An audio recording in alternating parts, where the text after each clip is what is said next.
should turn to our 2-minute closing round, which will start with Mr. Bowden and with Ms. Dean. But I would say, I think question number 9 is a question that could work with a 30-second response, unless you disagree with me, Mr. Healy.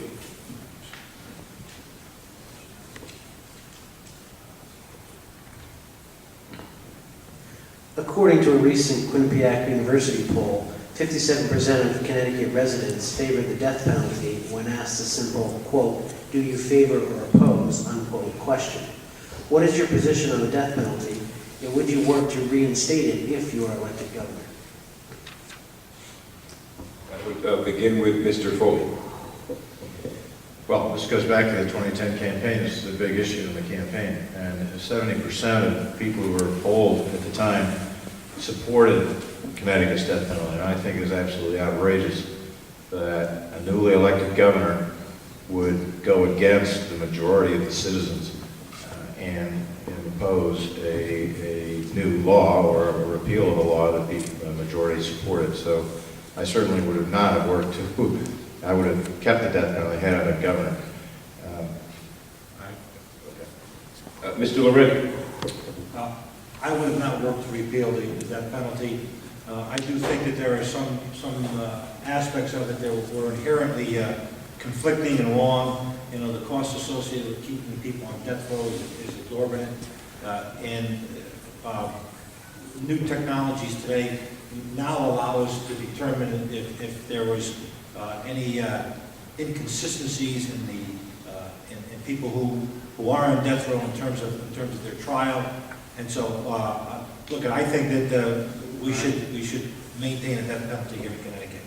Mr. Visconti. I think the circumstances where death penalty needs to be reinstated. We're one tragedy away from the public polling from Q poll to go the other way on us, as it was in 2010. With new technology, I think we can speed the system up where people aren't staying on death row for 25 years. That's been an abuse of the system. So I think Connecticut, you know, this is a very emotional issue for people, especially people that are right to life like myself. But the heinous crimes to some people are not reformable and they need to be put to death. Ms. Dean. Well, I don't think that whether the majority supports it or not is really relevant. Again, I go on facts and principles, and I don't believe government, as a matter of my faith, should be in the business of deciding who lives and who dies, as much as I personally would love to see some of these people with their heinous crimes put to death. But there are too many mistakes that are made, and there are incredible stories of people who have been found to be innocent. When we started out with state with witch trials, I just think that, again, we should not be in the business of government deciding who lives and who dies. Thank you. Mr. Bowden. Do I support the death penalty? Yes. Thank you. Mr. McKinney. I also support the death penalty, opposed to the repeal efforts by Governor Malloy and the Democrats, and have voted consistently for the death penalty. There are some crimes that are just so brutal and heinous that it is the only just punishment. I know there have been issues in other states, but rest comfortably, everyone on Connecticut's death row is 100% guilty. There are no issues of their innocence.